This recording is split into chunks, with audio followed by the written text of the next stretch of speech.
there is one line that remains a line which only Ali ibn Abi Talib has said, will say, and none has the audacity to ever say after him or before him. Ask me before you lose me. Wow. I know I am more aware of the paths of the heaven than the paths of the earth. Which means what? Which means the earth is for mortals. Those above mortals know the heavens as well. Yes? That's why another line says, لو كشف لي الغطاء ما ازددت يقينا ولا إيمانا. If the veils between me and Allah were removed, it wouldn't increase my iman and certainty in Allah subhanahu wa ta'ala. Wow, wow, wow. That is Ali ibn Abi Talib, not a historical personage. No. Before you go into Ali ibn Abi Talib, there is a man who's saying to you that remove all the veils between me and Allah, it does not affect my iman at all. When they came to him, they say, have you seen Allah? He said, how can I worship a Lord who I haven't seen?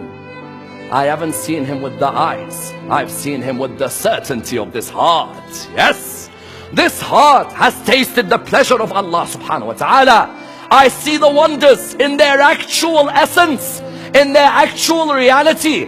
When Imam Ali ibn Abi Talib says that we are Umara al-Kalam, we are the princes of speech, of theology, of understanding, of rationality, of reflection. What does he mean? He means every human being sees the reality in their bits. I see the reality as it is. That's why the only man who ever existed who said, before I do anything, I see Allah before it. I see Allah in it. I see Allah after it. No man has ever been able to have the bravery to say these lines, except Imam Ali ibn Abi Talib.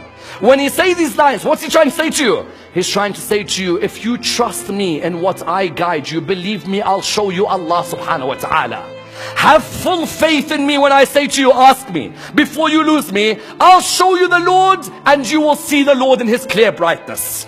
And that's why when you look at the companions of Imam Amir al-Mu'mineen, his chosen disciples were the ones who say, he opened up to us in a way which others were not able to handle. For example, Kumail ibn Ziyad. You know, Kumail ibn Ziyad had certain gatherings with Ali ibn Abi Talib, where Imam Ali opens up to Kumail in a way where Kumail's like, you know what, I don't know what to believe about this man anymore. There is one hadith called the hadith al-haqiqah, the hadith of the reality. This hadith is vicious. This hadith is Ali ibn Abi Talib in a different world. Don't bring me the names of Zayd and Bakr and all of these. Bring me Ali. Kumail says, I'm riding my horse, Imam Ali's on the horse behind me. He said, I just turned around to him and I said, what's the truth? What's the truth? Imam Ali said, what do you have to do with the truth? In one narration, Kumail replies by saying, aren't you the door to God's secrets? In another narration, Imam says to him, or he says to the Imam, aren't I your companion of the secrets? Imam says to him, oh Kumail, what sprinkles in you overflows in me. Oh no. What sprinkles in you overflows in me. Kumail looked at him and said, tell me more. What's the truth? I want to know the truth. Kumail didn't say, I want to know, tell me what the truth is.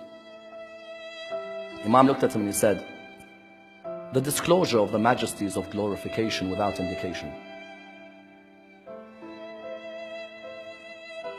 I don't know how to explain it to you because I don't know what that means. If I knew what that means, then I should be an Imam. But that only belongs to Ali ibn Abi Talib. The disclosure of the majesties of glorification without indication. Kumail said, please tell me more. He said, the negation of speculation through the realization of the reality.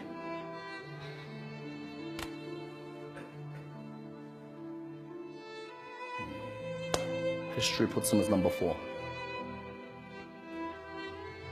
He says, please explain to me more.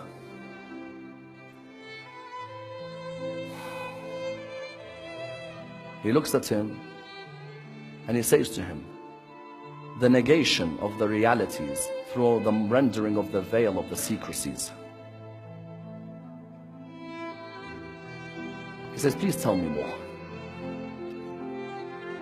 He said, appreciating the divine oneness through apprehension of the attributes of the divine unicity.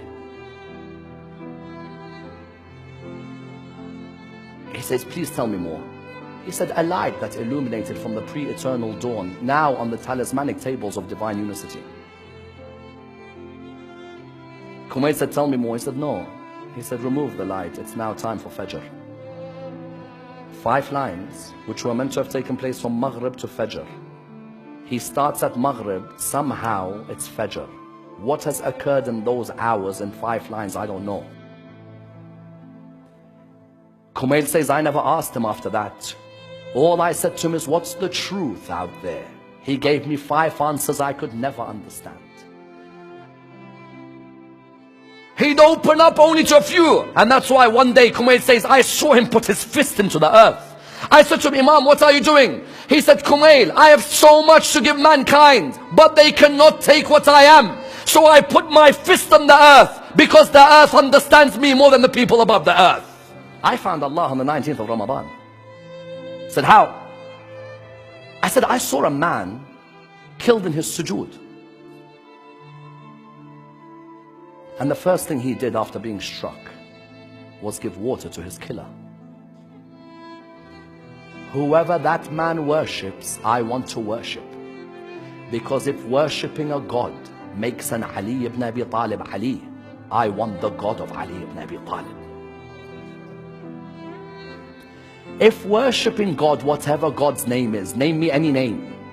If worshipping a God made Ali ibn Abi Talib that humble, I want the God of Ali ibn Abi Talib.